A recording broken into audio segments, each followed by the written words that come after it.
Welcome students. In the previous class, we enjoyed reading the poem.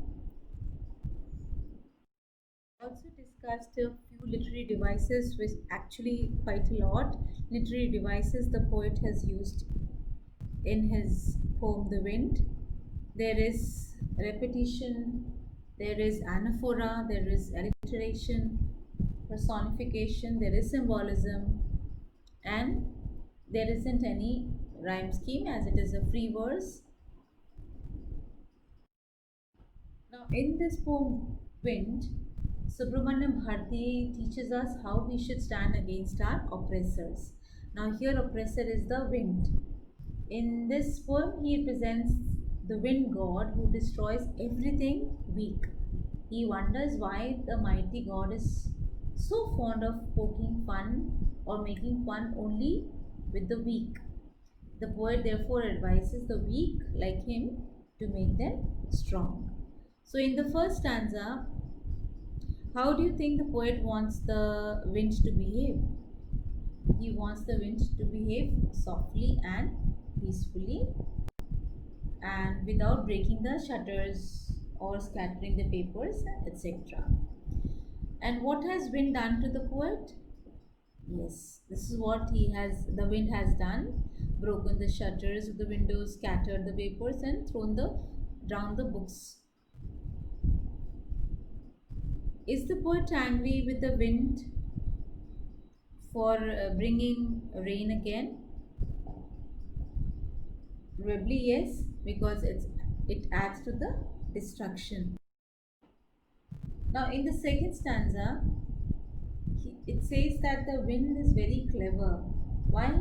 Because it is poking fun only at the weak. It is not able to do anything with the strong things or stronger. Like for example, if there is a strong house, it won't be able to crumple it. So you are very clever at poking fun at weaklings, frail, crumbling houses, crumbling doors, and all that. So, is the poet raising the wind, praising, or no? It's not praising. On the contrary, it is poking fun of the wind by asserting that it is too weak and afraid to fight with the strong ones.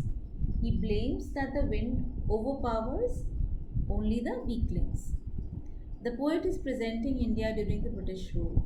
Do you really think so? Yes, of course. So during the British rule, Indians were much similar to the weaklings the poet is presenting in the poem. Indians felt inferior in front of the mighty British. The mighty British ruled the weak Indians because the latter were weak and disorganized. When Indians requested the British to have pratik, the British grew even more dominating until the weak began its struggle against the strong. So, what does crumbling hearts here refer to? Probably the humans. So, in the third stanza, it is describing the action of the wind. What does it the wind god do?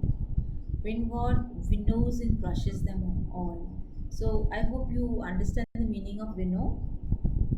Winnow is to remove the inedible part of the grain through with the help of the air. So here it is winnowing or crushing all of them all those things which are weak. So poet seems to be submissive to the wind god. What is the poet's suggestion for standing the ruthless power of the wind?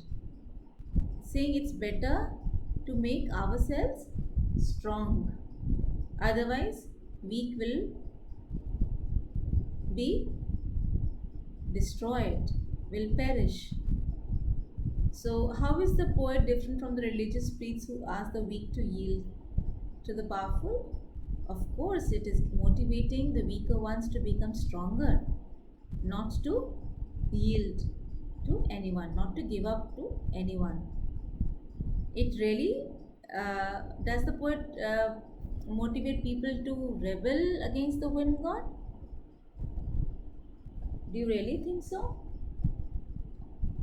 No, not really rebelling, but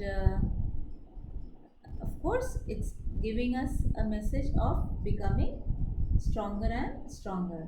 So, the whole essence of this poem is that the people break down easily during adversities of life. So, the strong people, on the other hand, emerge out of it even more stronger. With whom does wind become friendly? The stronger ones or the weaker ones? Of course, the stronger ones. So, what happens to strong fires when wind blows into them? They become stronger. So, in what sense is the friendship of wind god good?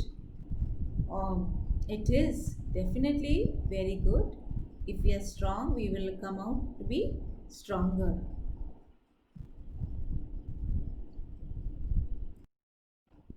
Now, let's try to understand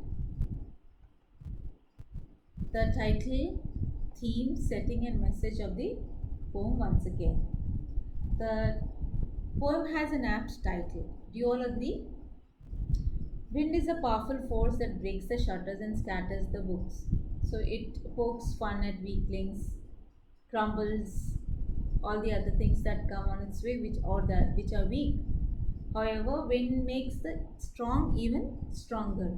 So it blows out weak fires and makes strong ones come out even more fiercely or beam more fiercely. Wind inspires us to face the challenges thrown at us with grit and firm determination. So we should be strong enough to face all the hardships of life and courage. The setting of the poem is poet's room during a storm. Theme: in Wind, Subramaniam Bharti highlights the destructive as well as the constructive aspects of the wind. Wind breaks down weak doors and structures and puts out a weak fire, but it makes a strong fire burn more fiercely. So, wind in the poem symbolizes the challenges and obstacles that one may encounter in one's life. If we are weak, these problems and hardships may overwhelm us and make us fearful. But if we face them with courage and determination, we are able to overcome our misfortunes. Thus, the poet stresses upon the need to develop a strong character. The message: it inspires us to face the wind, which symbolizes the hardships. Courageously, he tells us that the wind can only extinguish the weak fires. It intensifies the stronger ones. So, similarly, the adversities deter the weak hearted but make stronger those who have unfaltering will. So, in such a case, befriending the wind or the hardships of life makes it easier for us to face them. And the tone of the poem, it talks about the power of the wind. In the beginning, he directly addresses the wind in a pleading tone and treats it not to cause destruction. And as he continues, he addresses the wind. The poet's tone now changes to an accusatory one. He he shows he takes the wind as it makes the mess and the mess which it has created in his room. So he also accuses the wind of having brought a spell of rain with itself. And after looking at the destruction wind causes in his room, his tone changes to sober as he accuses the wind of destroying whoever is too meek and mild to withstand its force.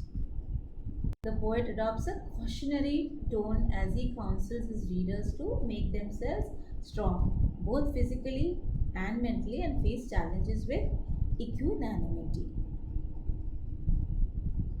So, I hope this poem is quite clear to all of you. So, for now, this much. So, bye then.